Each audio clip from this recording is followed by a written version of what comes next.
ان اللہ وملائکتہ یصلون علی النبی یا ایھا الذین آمنوا صلوا علیہ وسلموا تسلیما اللهم صل علی سیدنا مولانا محمد معدن الجود والکرم وآلہ وصحبہ وبارک وسلم صلاۃ و سلام علیک یا رسول اللہ صلی اللہ تعالی علیہ وسلم۔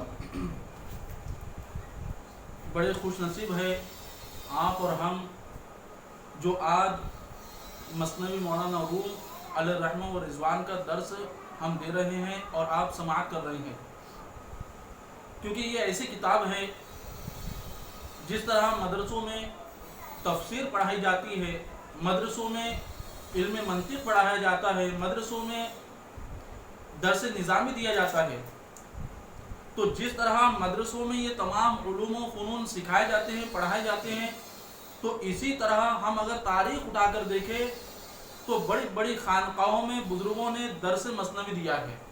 تو مثنوی ایک ایسی کتاب ہے جو بڑے بڑے اولیاء اکرام نے اپنے مریدوں کو اس کی تعلیم دی اور یہ درس مثنوی مریدوں کو پڑھایا اور سکھایا ہے۔ اور اس کتاب کی خاصیت یہ ہے کہ جو لوگ یہ کتاب کو پڑھتے ہیں، سنتے ہیں، سناتے ہیں، وہ لوگ ایسے ہوتے ہیں کہ اللہ ان کے دلوں میں اپنی محبت کو اتار دیتا ہے، اور اللہ تبارک و تعالیٰ کی محبت ان کے دل میں جو ہے تو گامزن ہو جاتی ہیں، اور وہ لوگ اللہ کے قرب سے جو ہے تو مستفیض ہو جایا کرتے ہیں۔ ایک بزرگ ہیں حضرت حاجی امداد اللہ شاہ مہاجر مکی رحمۃ اللہ علیہ، یہ ہندوستان میں سب سے بڑے مبلغ گزرے ہیں یہ مثنوی شریف کے، یعنی انہوں نے مثنوی شریف ہندوستان میں جگہ جگہ جو ہے تو مثنوی شریف کا درس دیا ہے اور لوگوں کے دلوں میں اللہ کی محبت کو اجاگر کیا ہے۔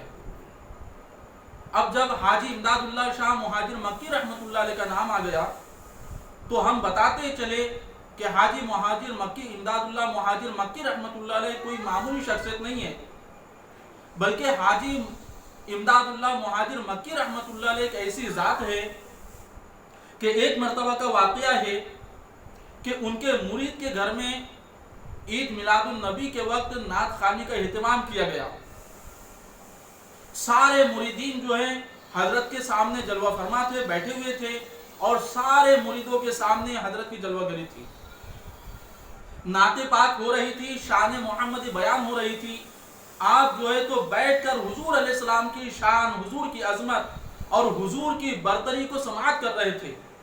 سارے مریدین نے دیکھا کہ آپ ایک جگہ بیٹھے ہوئے تھے، لیکن مریدین نے یہ دیکھا کہ درس کے دوران یعنی نعت محمدی کے دوران اور شان محمدی کے دوران جو شان محمدی بیان ہو رہی تھی، اس شان محمدی کے دوران حاجی امداد اللہ مہاجر مکی رحمت اللہ علیہ اٹھ کر کھڑے ہو گئے، اور جب تک وہ مجلس قائم رہی اور جب تک شان محمدی بیان ہوتی رہی، حاجی مہاجر مکی رحمت اللہ علیہ ہاتھ باندھ کر جو ہے نعت محمدی سنتے رہے۔ کسی مرید میں یہ طاقت نہ رہی، کسی مرید میں یہ تابش نہ رہی کہ ان سے پوچھتے کہ حضور آپ کیوں کھڑے ہو گئے، آپ کھڑے رہے، اور جب تک وہ مجلس قائم رہی حاجی امداد اللہ مہاجر مکی رحمت اللہ علیہ کھڑے رہے، اور جیسے وہ مجلس کا اختتام ہوا آپ اپنے مقام پر بیٹھ گئے۔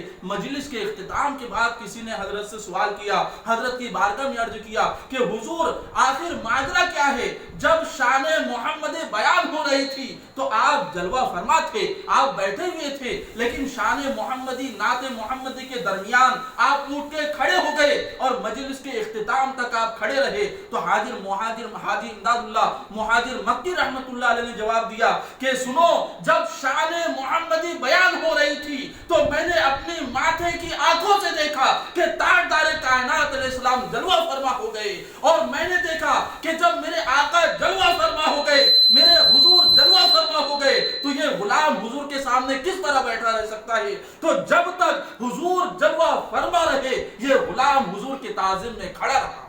اللہ اکبر! تو پتہ یہ چلا جہاں شان محمد بیان ہوتی ہے خود تاجدار کائنات علیہ السلام کی جلوہ گری وہاں ہو جایا کرتی۔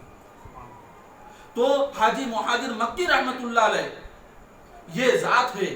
حاجی امداد اللہ مہاجر مکی رحمت اللہ علیہ سے سوال کیا گیا، حضور اس میں ایک شعر ہے مثنوی شریف میں، مثنوی مانوی مولانا روم ہست قرآن در زبان پہلوی، یعنی مثنوی مانوی مولانا روم یہ جو ہے یہ فارسی زبان کا قرآن ہے۔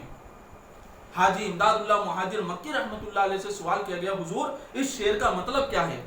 مثنوی مانوی مولانا روم ہست قرآن در زبان پہلوی، یہ فارسی زبان کا قرآن، اس کا معنی کیا ہے؟ تو حاجی امداد اللہ مہاجر مکی رحمۃ اللہ علیہ نے اس کی تشریح فرمائی اور آپ نے بیان کیا کہ سنو، اس شعر کا مطلب یہ ہے کہ اللہ تبارک و تعالی جس طرح نبی کریم علیہ الصلوۃ والتسلیم پر قرآن نازل فرمایا کرتا تھا اور حضور پر قرآن کا نزول ہوتا تھا، تو جو چیز کا نزول نبی پر ہو تو اس کو وحی کہا جاتا ہے۔ تو حضور علیہ السلام پر قرآن کا نزول ہوتا تھا تو وہ وحی کا نزول ہے۔ تو جس طرح حضور پر قرآن کی آیتیں نازل ہوتی تھی تو اسی طرح اللہ نے مولانا رومی علیہ الرحمہ و رضوان کو اتنا اپنا قرب عطا فرمایا تھا کہ اللہ جو چیز مولانا رومی کے دل پر اتارتا اس چیز کو مولانا رومی اس مثنوی میں تحریر فرما دیتے تھے۔ تو اس لیے اس مثنوی کو مثنوی مانوی کہا جاتا ہے۔ مثنوی مانوی مولانا روم ہست قرآن در زبان پہلوی، یعنی مولانا روم کی جو مثنوی مانوی ہے یہ فارسی زبان کا قرآن ہے۔ فارسی زبان کے قرآن کا مطلب یہ ہے کہ مولانا رومی نے اس میں جتنی بھی باتیں تحریر فرمائی ہیں کوئی اپنی جانب سے نہیں تحریر فرمائی، بلکہ جو اللہ ان کے دل پر نازل کرتا تھا، جو اللہ ان کے دل پر القاء فرماتا تھا، جو اللہ ان کے دل پر الہام فرماتا تھا، ان باتوں کو مولانا رومی نے اس کتاب میں تحریر فرمایا۔ تو اس بات سے انداز لگائیے کہ یہ کتاب کتنی متبرک اور کتنی معتبر ہے۔ اور دوسری بات، اس کتاب کی اہمیت میں ایک بات یہ بھی ہے، اور یہ بڑے غور سے سنیں، بڑی اہم بات ہے۔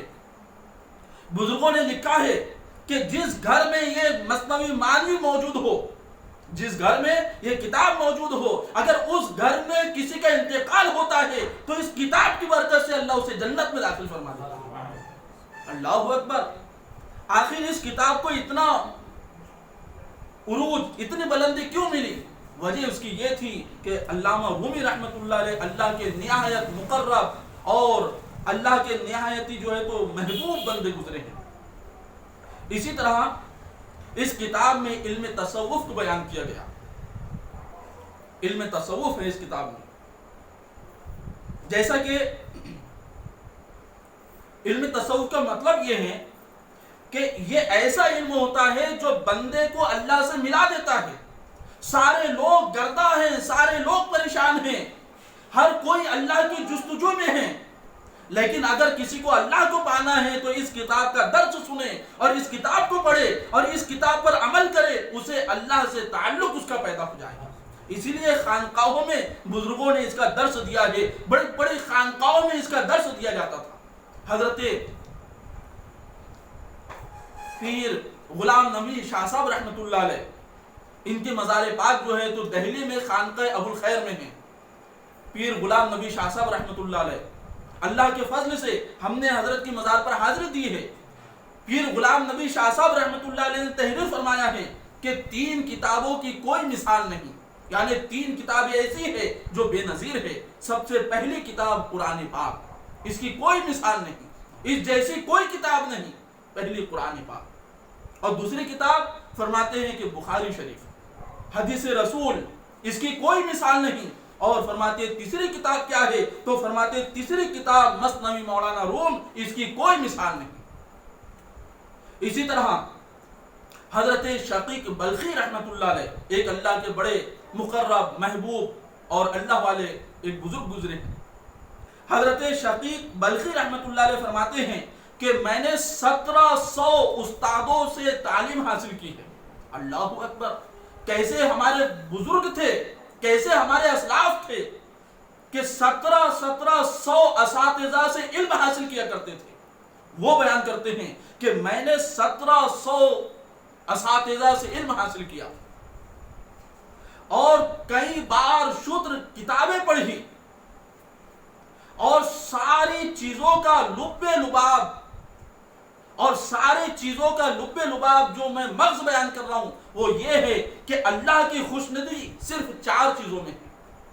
حضرت شفیق بلخی رحمۃ اللہ علیہ فرماتے ہیں کہ میں نے اتنا علم حاصل کیا، اتنی کتابیں پڑھی، اور اتنا پڑھنے کے بعد میں اس بات پر پہنچا ہوں کہ 4 چیزوں میں اللہ کی رضا ہے۔ اب وہ 4 چیزیں کون سی ہے؟ تو فرماتے ہیں سب سے پہلی چیز توکل، یعنی اللہ پر بھروسہ کرنا، یہ توکل، یہ پہلی چیز ہے۔ اور دوسری چیز فرماتے ہیں دوسری چیز یہ ہے اخلاص، اور تیسری چیز شیطان سے عداوت، اور چوتھی چیز ہے موت کے لیے تیاری کرنا، موت کی تیاری۔ یہ 4 چیزیں ہیں۔ تو آپ اگر مثنوی کو اٹھا کر دیکھیں تو علامہ رومی نے یہ 4 چیزوں کو بڑی خوبی سے اس کتاب میں بیان فرما دیا۔ تو پتہ یہ چلا کہ جو شخص اس کتاب کو پڑھ لے تو وہ بڑی آسانی سے اللہ کی رضا حاصل کر سکتا ہے۔ اسی طرح ایک علم ظاہر ہوتا ہے جس کو ہم کتابوں سے حاصل کر لیتے ہیں، مدرسوں میں پڑھایا جاتا ہے، اور ایک علم باطن ہوتا ہے جو بزرگوں کے خانقاہوں سے حاصل کیا جاتا ہے، سینہ با سینہ جو چلتا ہے اس کو علم باطن کہتے ہیں۔ حضرت امام احمد بن حنبل رضی اللہ تعالیٰ ایک بہت بڑے فقیہ اور بہت بڑے محدث اور مجتہد گزرے ہیں، امام احمد بن حنبل رحمۃ اللہ علیہ۔ آپ جو ہیں اکثر حضرت بشر حافی کے ساتھ رہا کرتے تھے، اور بشر حافی کا حال یہ ہے کہ ان کے بال بکھرے ہوئے ہوتے تھے، پیر میں چپل نہیں ہوتی تھی، لباس پھٹا ہوا ہوتا تھا۔ بشر حافی کا حال یہ تھا۔ تو ان کے شاگرد امام احمد بن حنبل کے شاگرد ان سے کہا کرتے تھے کہ حضور آپ اتنے بڑے مجتہد ہو، اتنے بڑے محدث ہو، اور مجتہد اور محدث ہونے کے باوجود آپ جو ایک دیوانے کے ساتھ رہا کرتے ہیں، ایک دیوانے کے ساتھ پھرا کرتے ہیں۔ تو حضرت بشر حافی رحمۃ اللہ علیہ کے ساتھ آپ رہا کرتے ہیں۔ تو حضرت امام احمد بن حنبل نے جواب دیا کہ سنو، میں علم حدیث میں، علم اجتہاد میں ان سے بڑھ کر ہوں، اور وہ اللہ کے علم میں مجھ سے بڑھ کر ہے۔ اور یاد رکھو اللہ کا علم اس علم سے بہت بڑا اور بے پایا علم ہے، اور جو علم کی انہوں نے بات کہی وہ علم علامہ رومی نے مثنوی شریف میں تحریر فرمایا۔ تو پتہ یہ چلا کہ اللہ کا قرب دلانے والی جو کتاب ہے وہ مثنوی شریف ہے۔ جس نے بھی اسے پڑھا ہے اس کو اللہ کا قرب ملا۔ اور سب سے اہم بات یہ ہے کہ جس نے بھی اس کو پڑھا، اس کا درس دیا، خانقاہوں میں اس کو سنایا، سمجھا، پڑھا، تو سب سے پہلے علامہ رومی نے روحانی طور پر اسے بہت نوازا ہے۔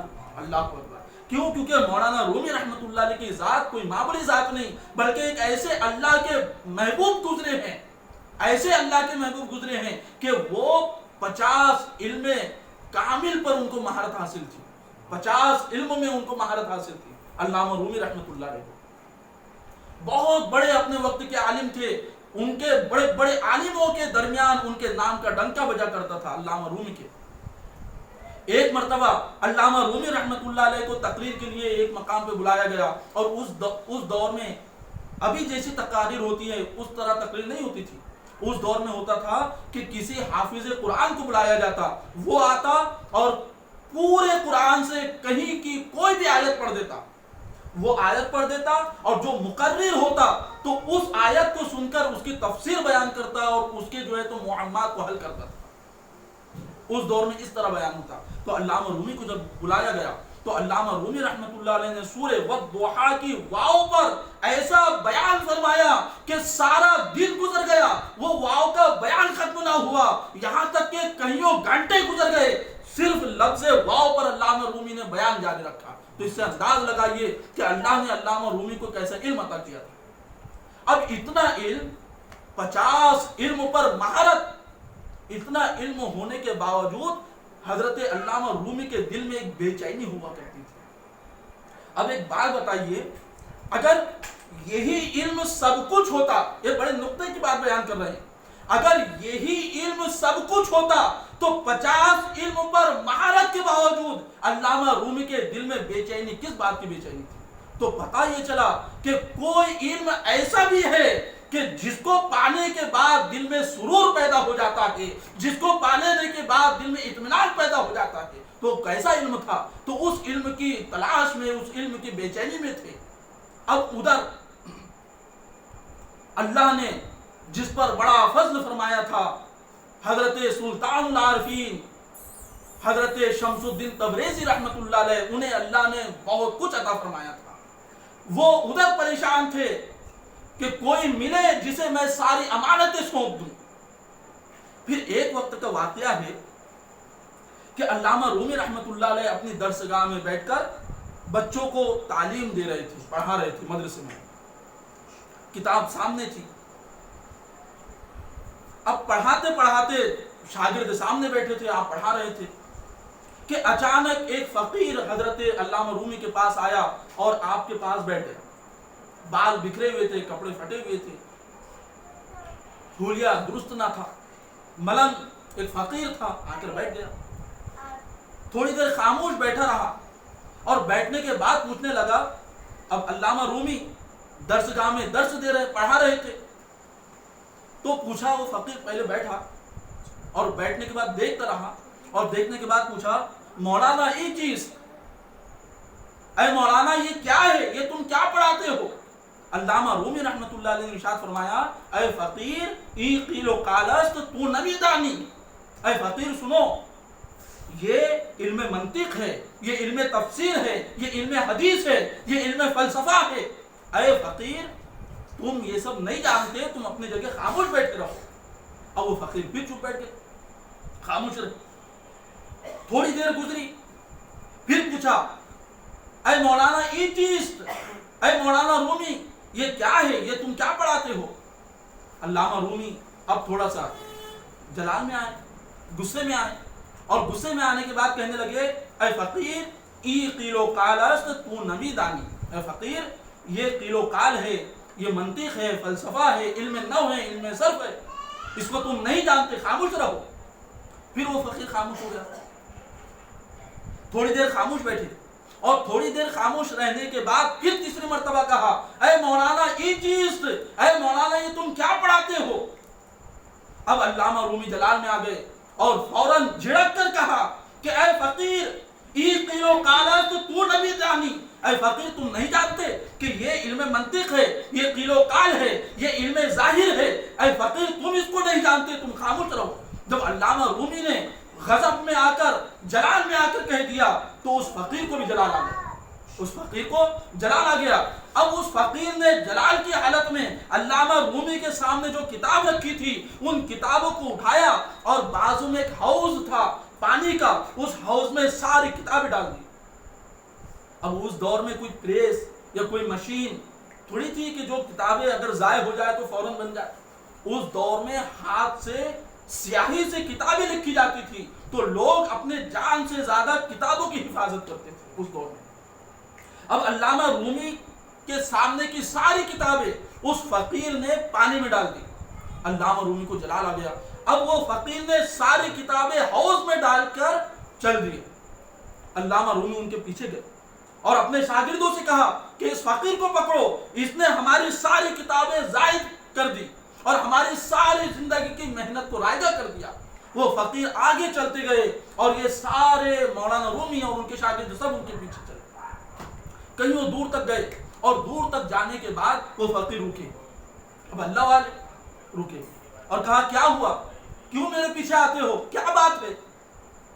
تو علامہ رومی رحمت اللہ علیہ نے کہا کہ اے فقیر تم نے ہماری ساری کتابوں کو ضائع کر دیا اور اس کے بعد پوچھتے ہو کیا ہو گیا؟ تو اس فقیر نے کہا کہ کیا ہو گیا، کتابیں حوض میں چلی گئی تو پریشان کیوں ہوتے ہو، میں واپس نکال کر دیتا ہوں۔ علامہ رومی نے کہا کہ اب تو وہ سب ضائع ہو گئی، سیاہی کی لکھی ہوئی کتاب ایک صفحہ بھی سمجھ میں نہ آئے، سب ضائع ہو گئی۔ وہ فقیر نے کہا تم چلو۔ وہ فقیر پھر واپس حوض پر آئے اور بسم اللہ کہہ کر حوض میں چھلانگ لگا دی، اور چھلانگ لگانے کے بعد حوض میں ہاتھ ڈالا اور جتنی کتابیں انہوں نے حوض میں ڈالی تھی وہ ساری کتابیں ایک ایک کر کے علامہ رومی کے ہاتھ میں دینے لگے۔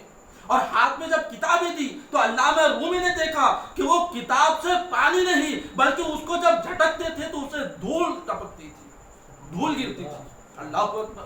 اب علامہ رومی وہ کتابوں کو ہاتھ میں لیتے اور اس فقیر سے کہتے اے فقیر یہ چیز، اے فقیر یہ کیا ہے؟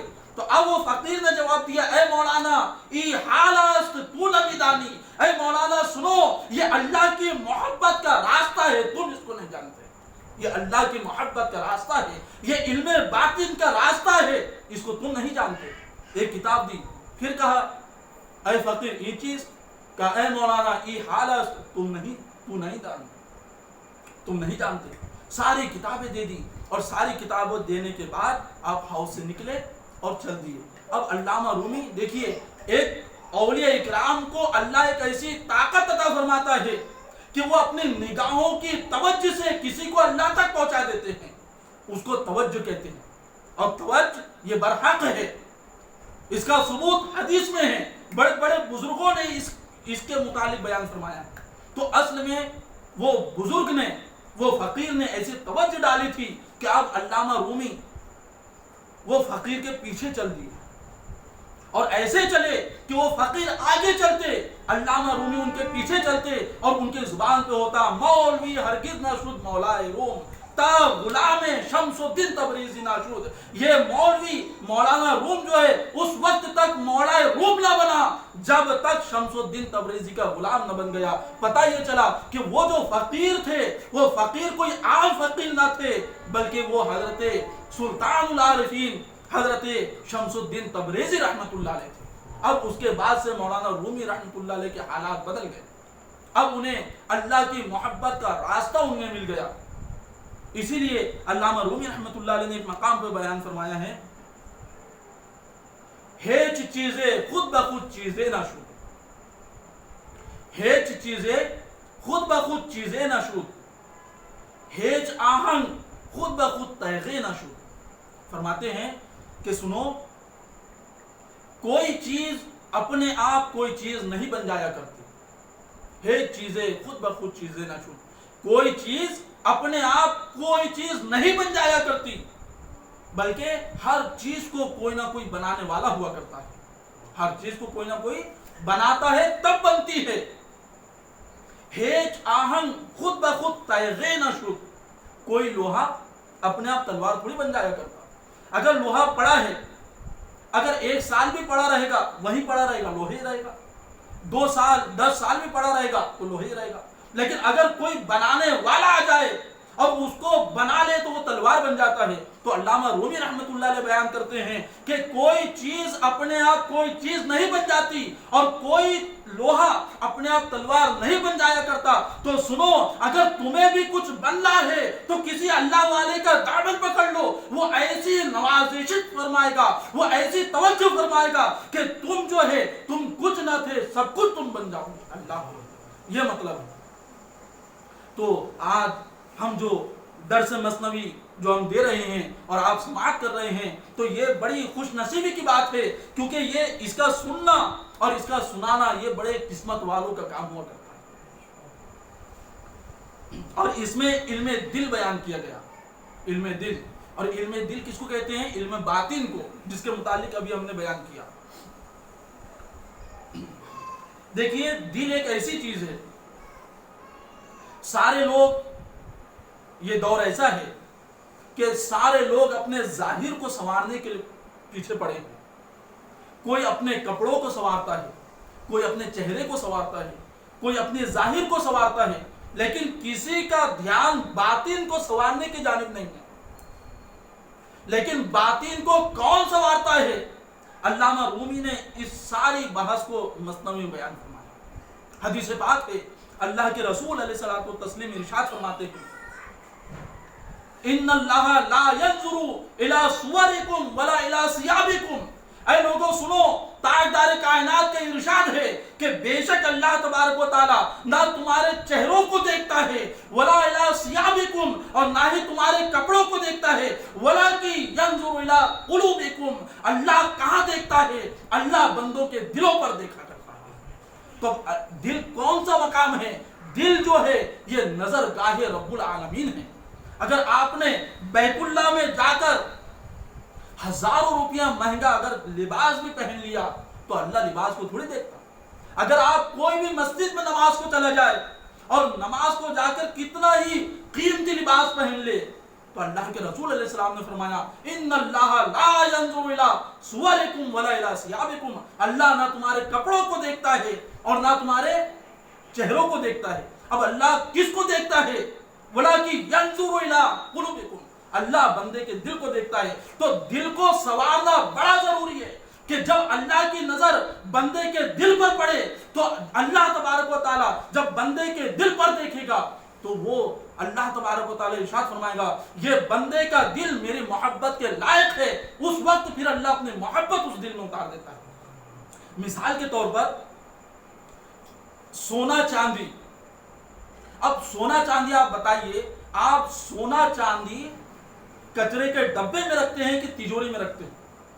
سونا چاندی پیسہ آپ کہاں پر رکھتے ہیں؟ بڑے محفوظ مقام پر رکھتے ہیں۔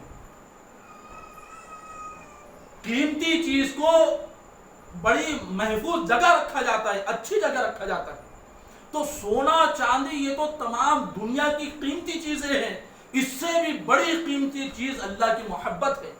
اب اللہ کی محبت کوئی بھی دل میں اتر جائیں گی ایسا ہو سکتا ہے؟ بلکہ اللہ کی محبت اس دل میں اترتی ہے جو دل کینے سے پاک ہو جائے، جو دل حسد سے پاک ہو جائے، جو دل حرص سے پاک ہو جائے، جو دل تکبر سے پاک ہو جائے، جو دل انانیت سے پاک ہو جائے۔ جب اللہ بندے کے دل پر نظر فرماتا ہے اور اللہ دیکھتا ہے کہ اس بندے کا دل حرص سے پاک ہے، اس بندے کا دل تکبر سے پاک ہے، اس بندے کا دل جو ہے دنیا کی محبت سے پاک ہے، تو اللہ فرماتا ہے یہ دل میری محبت کے لائق بن چکا۔ اب اللہ کی محبت اس کے دل میں اترتی ہے۔ اب دل کو پاک کیسے کرے؟ تو اگر دل کو پاک کرنا ہے تو مولانا رومی کے بیان کو سنو، اللہ اکبر، وہ ساری باتوں کو بیان کر دیا کہ جس سے بندے کا دل صاف ہو جاتا ہے، بندے کا دل پاک ہو جاتا ہے، اور جب بندے کا دل پاک ہوتا ہے تو اللہ کی محبت اس میں اتر جاتی ہے۔ مثال آپ کو سمجھ میں آ گئی؟ اسی طرح جب اللہ کی محبت بندے کے دل میں اترتی ہے اور اللہ کا نور بندے کے دل میں اترتا ہے تو اب بندہ بندہ نہیں رہتا بلکہ بندے کی کیفیت بدل جاتی ہے۔ ایک مثال دیتے ہیں، اطمینان سے سمجھے۔ سمندر ہے اور سمندر میں موجیں اٹھ رہی ہے۔ سمندر میں جب موج اٹھی تو آپ اس کو کیا کہوں گے؟ موج کو موج ہی کہوں گے۔ سمندر میں جو موج اٹھی تو اس کو موج کہا جاتا ہے، لہر کہا جاتا ہے۔ اسی طرح دریا میں اگر لہر اٹھی تو اس کو لہر کہا جاتا ہے۔ لیکن ایک غور کرنے کی بات ہے کہ سمندر پر جب موج اٹھی تو اس کو موج کہا گیا، اس کو سمندر نہیں کہا جاتا، لیکن وہ سمندر سے جدا ہے کہ سمندر میں ہے؟ ظاہر بات ہے وہ سمندر میں ہی ہے لیکن سمندر سے جدا نہیں ہے، اور لیکن وہ سمندر بھی نہیں ہے، اس کو آپ سمندر نہیں کہیں گے، اس کو موج کہیں گے کیونکہ وہ سمندر سے اٹھی۔ اسی طرح دریا میں لہر اٹھی تو وہ لہر کہا جاتا ہے، وہ دریا دریا ہے، لہر لہر ہے۔ تو اسی طرح جب اللہ کسی بندے پہ فضل فرما دیتا ہے اور اپنا نور اس کے قلب میں داخل فرما دیتا ہے تو خدا خدا ہوتا ہے، بندہ بندہ ہوتا ہے، لیکن بندہ خدا سے جدا بھی نہیں ہوا کرتا۔ اللہ اکبر، یعنی بندے کا ایسا تعلق خدا سے ہو جاتا ہے کہ وہ خدا خدا ہوتا ہے، بندہ بندہ ہوتا ہے، لیکن بندہ خدا سے جدا نہیں ہوتا۔ جس طرح سمندر کی موج سمندر سے جدا نہیں ہوتی، اسی طرح اللہ کا یہ محبوب بندہ اللہ سے جدا نہیں ہوتا بلکہ اللہ کا مقرب ہوا کرتا ہے۔ یہ تمام باتوں کو علامہ رومی نے اس مثنوی شریف میں بڑے اچھے اور عمدہ انداز میں بیان فرمایا۔ اب آئیے مولانا رومی رحمت اللہ علیہ اس مثنوی شریف میں ایک واقعہ تحریر فرماتے ہیں۔ اب اس واقعے کو بیان کرنے سے پہلے ایک اور بات آپ کو بتا دیتے ہیں کہ دل کو سنوارنا یہ ہر کسی کا کام نہیں ہوتا، بلکہ جس کو اللہ اپنا بنانا چاہتا ہے تو اس کو اللہ ایسے اپنے محبوبین سے ملا دیتا ہے کہ وہ محبوبین اس کے دل کو آراستہ کر دیا کرتے ہیں۔ یہ ہر کسی کا کام تھوڑی ہے دلوں کو سنوار لینا۔ آج تو دنیا سنوارنے کے لیے